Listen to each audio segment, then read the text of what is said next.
What's happening, guys? I hope you're doing well. Want to spend some time kind of talking about interest rates. We're hearing a lot about it. People are asking about is it the right time to refinance? Are we finally done with these persistently high interest rates? And where are they at now? We're hearing all sorts of numbers. I've heard people talk about rates in the fours, fives, sixes. So let me spend some time kind of showing you where things are at. Is it just a quick average? We're going to also look at if you're going to consider a refinance, when the right time is, and what's the right strategy for you. We'll look at a couple of different strategies, at least two of them, I think you should consider if you're going to refinance. Let's dive right in. So first, I'm going to use a tool called Optimal Blue. This program is a tool that a lot of lenders use to price their loans, and also is a tool that we use to lock the loans. So Optimal Blue has a lot of data. This rate that we're going to see here is just a simple average. It's going to kind of take an average across the board. It's not taking into account specific credit scores, specific down payment or equity positions, single family versus condo, manufactured home versus single family, you name it. There's a lot of variables. It's just taking a quick average for right now. Now, if we look at the average and we look back in the end of October, we would see that our interest rates were somewhere in those upper sevens, and that was about the peak. Last time we had looked, over the summer, they were in the kind of low to mid sevens, and then they kind of peaked right at the end of October in those upper sevens, just as an average. Again, some people got higher rates, some people got a little lower. Everybody's scenario is a little different, but somewhere in that range would be the average. Now, where things are at right now is somewhere in the upper sixes to mid sixes. So today, 6.687 is an average based off all the data that Optimal Blue can see kind of across the United States. So with that being said, let's look at a hypothetical scenario. Somebody that may have bought back for about 585. Maybe it was in the summer, maybe it was kind of toward the end of late summer, and they had a loan amount now of 524,664, but they got an interest rate of 7.875, and their mortgage would have been about 4718. Now that 4718 is principal and interest. We're using property taxes at 682.50. We're using insurance at about 140, just a ballpark, and then we're using mortgage insurance at $78.98 to get us to that number. And if we look at the first refinance scenario, I call it refinance aggressive rate, this is going to be very similar to what you're going to see in the mail or the phone calls that you're going to get from the various lenders offering you refinance terms. What they do is they lead with a really, really aggressive interest rate. I'm going to use 6.125 right now, but we'll probably hear things that are going to be in the upper fives on this type of scenario. But we're going to use the 6.125 right now. And what happens is they draw your eyes to that low rate. Now that payment would come down using all those same factors for property taxes and insurance and mortgage insurance, comes down to $4,089. You save $629. But if you look at the cash to close here, it's saying 16 grand to close. That's your closing costs. And one thing I want to point out would be the points. You can see here in this scenario, points would be somewhere right around 10,493 ballpark for a scenario like that. So you would not only have your escrow title, your lender fees, your appraisal, but you also have another $10,000 in points. Now, lenders know that people are resistant to paying points and they don't want to pay points, and they will ask them for no origination or no points. So depending on what you're asking on your side, they will position the offer to you so that it looks attractive on your end.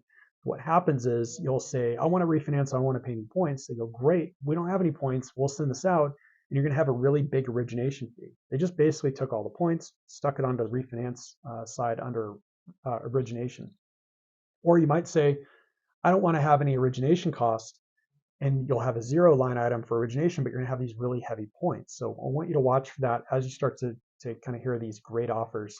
And they don't always make, it's not always a bad thing to consider paying that extra cost, but I would challenge you that to save $629, you got to come in with 16 grand to close. It's probably a little bit too much in a scenario like this. So what most people do is they'll roll, which is what the next column is, they'll roll the refinance cost. They'll take that 16 grand and just stack it as long as the appraisal will support it. They'll stack it on the new loan. And you still save good money. You can see in this case now we have a loan amount of $541,250, and we have a mortgage payment of $4237. So we're saving $481. So it's still kind of a win, except you owe more on your house now. And so every time you make your mortgage payment, that 481, unless you're putting it on principal, it's going to take you a long time to get back to that reference where you owe $524,000. So the scenario that I want you to also consider would be this no lender cost option. And this one isn't always the best one to advertise because it doesn't look as attractive. You can see here I'm going to use a rate of 699 for an example to show you the difference, but I'm not adding anything to the loan amount. So the monthly mortgage payment still comes down $330 to $43.88 in this scenario, but my cash to close is only about $37.89. That's really just covering maybe escrow, title, and appraisal and recording costs. And if you think about it, when you refinance in a scenario like this, a lot of times you miss a monthly payment. I'm recording this in the month of December, and so January you would have been ready to make a $4,700 mortgage payment. So if you were recording your refinance in the month of December at $3,700 cash to close, you're saving $1,000. You would have already paid that in January. You're not going to have a mortgage payment in January because you're going to refinance that loan. Your first payment on the new loan would come in February. So you have some room in there. You're saving maybe $1,000 that you otherwise would have had ready to go in the month of January. And you didn't stack anything on your loan. And the reason we want to consider something like this is if we go back to the interest rate chart and we take a look at where we're at, it looks pretty good. It's got a nice slope down from that upper 7, but we're not anywhere close to where we've been in the past. If we go all the way back into maybe the summertime of 2022, we were sitting somewhere in that mid 5 to low 5, and I think that's actually where we're going to end up.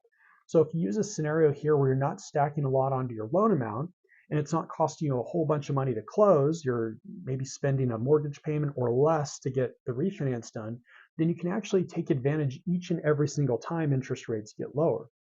You see, if you would have done that refinance to get it down to that 6,125 and rates eventually hit the low fives, we already spent 16 grand. You're going to be very hesitant now to spend money again to refinance and get something that's going to be in the low fives. And if you rolled the cost, now you owe more. You may or may not be able to make it work with your equity position. You may not have the room to roll it. You may not have the capital to bring that money into close and take advantage of that. But if you didn't spend the money on the refinance, you didn't roll things into your loan amount, and you position that refinance strategy right, each and every time that it would save you a significant amount, and we can identify how much that would be, you refinance it. Every 6 months or so, you're going to refinance, you're going to follow it all the way down, because remember, these rates aren't just dropping and then going right back up. They're going to come down, they're going to go up a little, they're going to come down again, they're going to go up a little, they're going to come down. So this is something I want you to consider when you're looking at refinance opportunity is, do I want to pay the money? Do I want to roll the money? Or do I want to do a strategic refinance, which I would think would be that no lender refinance. Now, lenders are still getting paid on that. It's not like they're not making any money at all. And that's why those interest rates are not going to be as low as those super low ones. The low ones are buying down. The interest rate that's going to be a little bit higher isn't going to be riddled with the cost. The lender's going to get paid through offering that rate with a little bit of a premium on it. But again, it's not stacking a bunch of money onto your loan amount. This is the really smart way to do it. If you think about it, if you don't plan to be in the house for a long time, you can immediately save, and you don't need years and years and years of making that lower payment to chip away at that higher loan amount that you just took out. So this is a smart move if you don't plan to be in the house forever.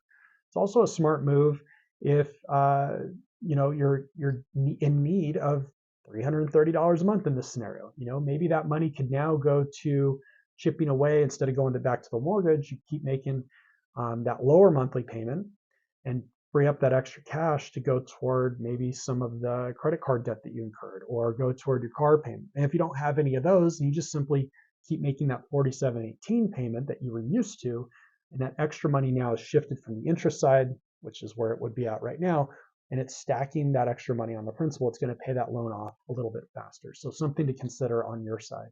All right, guys, any other questions, give me a call. We look forward to helping you as we move into 2024. There's a really, really good opportunity here, I think, for both home buyers, people that already own homes and trying to navigate through their debt and make sure they're in the right mortgage position. And I look forward to showing you more as we move into 2024. Thanks, guys.